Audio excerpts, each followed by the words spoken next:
Friday games checkout के first episode में जानेंगे biggest leak of the gaming history after GTA 6 leak.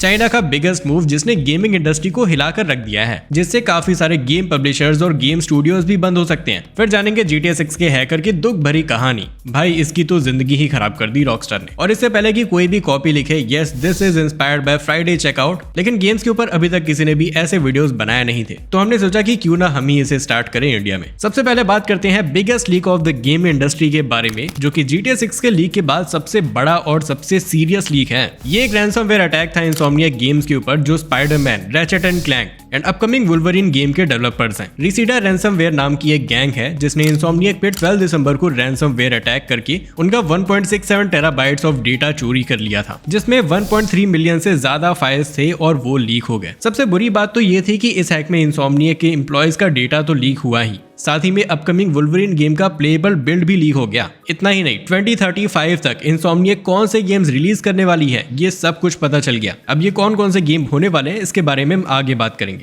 फिलहाल अगर देखा जाए कि ये हैक कितना बड़ा था, तो आप इसे ऐसे समझ सकते हो कि GTA 6 का प्लेएबल डेमो लीक हो गया हो और आने वाले GTA 6 और 7 के स्टोरी डिटेल्स भी पता चल गए हो, तो ये लीक इतना बड़ा था। रिसीडा हैकिंग ग्रुप ने $2 मिलियन डिमांड किए थे इंसोम्नियाक से, लेकिन सोनी ने इन्हें पैसे नहीं दिए और फिर हैकर्स ने 1 terabyte of data online post कर दिया। अगर आपको नहीं पता तो इंसोम्नियाक को सोनी ही ओन करती है। अब जो लीक हुआ उसमें एम्प्लॉयज का सेंसिटिव डेटा, फाइनेंशियल इंफॉर्मेशन, 2035 तक की corporate planning documents, contracts, Wolverine के डेवलपमेंट एसेट्स और एक प्लेएबल बिल्ड भी, जिसे खेलने के लिए आपके पास PS5 का डेव किट भी होना चाहिए। अब पहले तो इंसोम्नियाक और सोनी ने इस हैक पर कोई भी रिस्पॉन्स नहीं दिया, लेकिन इंटरनेट पर यह न्यूज आग की तरह फैल जाती है और लोग वुल्वरीन के अर्ली डेवलपमेंट फुटेज को क्रिटिसाइज करने लगते हैं कि ये क्या बकवास बना दिया। ये बिल्कुल उसी तरह था जैसे लोगों ने GTA 6 के लीक फुटेज को देखने के बाद रिएक्ट किया था। लोग कह रहे थे कि GTA 6 की भी अर्ली डेवलपमेंट फुटेज बहुत ही बेकार है। अब इंसोम्नियाक ने अभी तक तो कोई रेस्पॉन्स नहीं दिया था, लेकिन जब धीरे धीरे चीजें और भी बिगड़ती चली गई तो उन्होंने फ्रस्ट्रेट होकर एक स्टेटमेंट दिया और ये कहा कि हमें बहुत दुख है कि हमारे साथ इतना बड़ा हैक हो गया। अपकमिंग वुल्वरीन गेम से रिलेटेड काफी सारी इंफॉर्मेशन लीक हो चुकी है ऑनलाइन। हम अभी भी पता लगा रहे हैं कि हमारे कौन से डेटा पर इम्पैक्ट पड़ा है,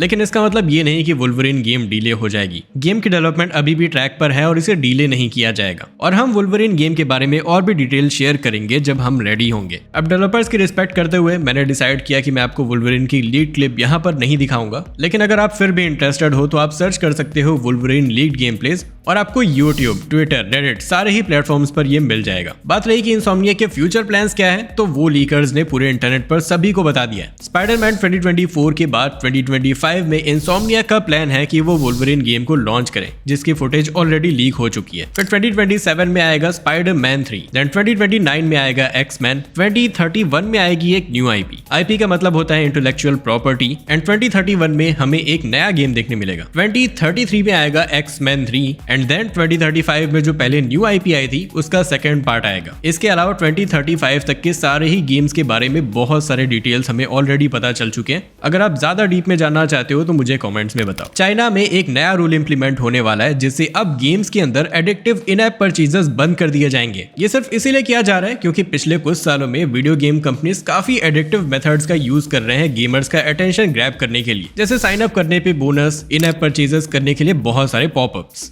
जो कि बहुत ही जल्द चाइना के अंदर कंप्लीटली बैन हो जाएगा। अगर आपको नहीं पता तो 2021 में बीजिंग में एक ऐसा रूल बनाया गया था कि जो बच्चे 18 साल से कम के हैं वो सिर्फ फ्राइडेज, वीकेंड्स और हॉलीडेज को ही ऑनलाइन गेम्स खेल सकते हैं, वो भी सिर्फ 1 आवर के लिए। तो चाइना काफी बोल्ड स्टेप्स ले रहा है वीडियो गेम्स एडिक्शन को लेकर। अब ऑफिशियल्स का कहना तो ये है कि इन ऐप परचेजेस बंद करने से लोगों का इररेशनल प्लेइंग बिहेवियर सही हो जाएगा, लेकिन इससे हमें क्या फर्क पड़ता है, हम तो इंडियन है ना, हमारे यहाँ तो ऐसे रूल्स नहीं आने वाले। देखा जाए तो फर्क पड़ना चाहिए, क्योंकि इस चेन से बड़े स्टूडियोज जैसे कि टेंसेंट और नेटईज तो ओवरकम कर जाएंगे, लेकिन इंडस्ट्री एक्सपर्ट्स ने कहा है कि जो छोटे गेम स्टूडियोज और पब्लिशर्स हैं वो हेविली रिलाई करते हैं इन ऐप परचेजेस पे, तो आने वाले समय में उनकी कंपनी शट डाउन हो सकती है। तो ऐसा हो सकता है कि अभी आप अपने फोन पर कोई ऐसा चाइनीज गेम खेल रहे हो जिसके सर्वर्स आने वाले टाइम में शट डाउन हो जाए। अब GTA 6 के हैकर का केस काफी समय से कोर्ट में चल रहा था, जिसकी फाइनल जजमेंट आ गई है। अगर आपको नहीं पता तो एरन कर्टेज, जो कि 18 साल का है, उसने ही रॉकस्टार गेम्स को हैक करके GTA 6 के 90 से भी ज्यादा फुटेजेस लीक कर दिए थे 2022 में। अब रॉकस्टार ने कोर्ट में कहा कि उनके कंपनी को $5 मिलियन